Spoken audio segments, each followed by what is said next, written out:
आज ही Doubtnut app download करें। Doubtnut पर अपने सभी गणित, रसायन विज्ञान, भौतिक विज्ञान और जीव विज्ञान के डाउट्स का करो सफाया। बस प्रश्न की फोटो खींचो, एक ही प्रश्न को क्रॉप करो और तुरंत वीडियो सोल्यूशन पाओ। अभी डाउनलोड करें। हेलो दोस्तों, हमारा प्रश्न है तप्त तार एमीटर मापन है प्रत्यावर्ती धारा का, मापता है प्रत्यावर्ती धारा का। हमारे पास जो विकल्प है वो है, पहला विकल्प है उच्चतम मान, दूसरा विकल्प है मूल औसत वर्ग धारा, तीसरी विकल्प है औसत मान और चौथी विकल्प है इनमें से कोई नहीं।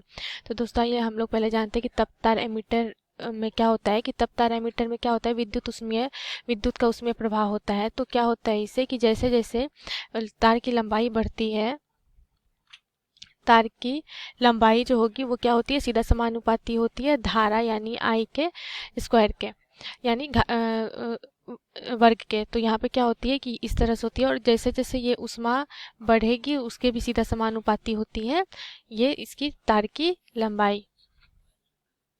क्या होती है दोस्तों, ऊष्मा के भी सीधा समानुपाती होती है तार की लंबाई। तो जैसे जैसे ऊष्मा बढ़ेगी वैसे वैसे तार की लंबाई भी बढ़ती है। तो इससे क्या होता है कि दिशा का कोई इसमें लेना देना नहीं होता, इसीलिए इससे हम लोग प्रत्यावर्ती धारा मापते हैं।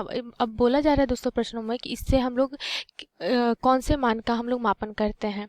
तो अगर हम लोग दोस्तों इस तार की लंबाई के बारे में देखें, तो तार की लंबाई जो बढ़ती है तो उससे क्या होता है कि जो हमारा जो सूचक होता है एमीटर में, वो क्या होता है कि विक्षेपित होता है, यानी अपने स्थान से वो विक्षेपित होता है, तो उससे क्या होता है, जब हम लोग पहला अर्ध चक्रण देखें तो क्या होता है उसमें कि वो मान लीजिए कि एक दिशा में अर्धचक्रण क्या होता है कि मान लीजिए इस दिशा में हो रहा है, और पुनः जो अर्धचक्रण होता है उस सूचक के सुई का, वो क्या होता है इसके उल्टी दिशा में हो जाता है। तो क्या होता है कि जितना इधर जाता है उतना ही इधर जाता है, तो दोनों मिलके क्या हो जाता है, औसत मान जो हो जाता है क्या हो जाता है, हमारा औसत मान क्या हो जाता है, वो 0 हो जाता है। औसत मान क्या हो जाता है, 0 हो जाता है। तो इससे तो ये साफ हो गया दोस्तों कि इससे हम लोग औसत मान नहीं माप सकते हैं। अब हमारा है उच्चतम मान। तो उच्चतम मान दोस्तों क्या होता है कि जब हमारा औसत मान ही 0 आ रहा है, तो इससे क्या होगा कि हमारा जो सुई होगा वो हमारा उच्चतम मान नहीं दे सकता है। तो दोस्तों इससे क्या हो जाएगा कि हमारा उच्चतम मान भी नहीं होगा। तो अब हमारे पास क्या बचा है, मूल औसत वर्ग धारा। तो मूल औसत वर्ग धारा क्या होता है दोस्तों, कि जिसे हम लोग IRMS भी बोलते हैं। इसमें क्या होता है कि हम लोग मूल औसत धारा में क्या होता है कि जो हमारा यहाँ पे जो होता है वो माध्य होता है। मतलब माध्य क्या होता है कि मान लीजिए कि हमारा जो सुई है वो क्या है कि बहुत सारा, यहाँ पे मान चलिए कि बहुत सारा क्या है, यहाँ पे बहुत सारे, जैसे मान लीजिए 1 2 3 ऐसे कुछ लिखा हुआ है, ठीक है। तो क्या होगा कि मान लीजिए कि हमने सुई विक्षेपित हुई और वो 4 पे गई, फिर सुई विक्षेपित हुई तो वो 4.1 4.2 इस तरह से विक्षेपित हो रही है।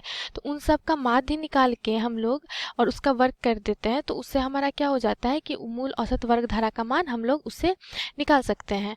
तो यहाँ पे क्या होगा दोस्तों, हमारे प्रश्न का जो विकल्प होगा वो होगा मूल औसत वर्ग धारा, और इसका जो हमारा एक सूत्र होता है प्रत्यावर्ती धारा के लिए वो होता है IM बटा √2। मतलब ये जो हमारा होता है IM होता है, यानी जो इसका जितना भी धारा का जो माध्य होगा उसको अगर हम लोग √2 कर देंगे तो IRMS निकल जाएगा, और ये बराबर ये भी होता है कि जो हमारा विभव है, वोल्टेज है, उसके √2 कर देंगे बटा √2, तो उससे भी हमारा IRMS निकल जाता है। तो दोस्तों हमारे प्रश्न का जो सही उत्तर होगा वो होगा मूल औसत वर्ग धारा। धन्यवाद। कक्षा 6 से 12वीं से लेकर नीट, IIT, JEE वो एडवांस के लेवल तक 1 करोड़ से ज्यादा छात्रों का भरोसा। आज ही डाउनलोड करें डाउटनेट ऐप या व्हाट्सएप करें अपने सारे डाउट्स 8400 400 400 पर।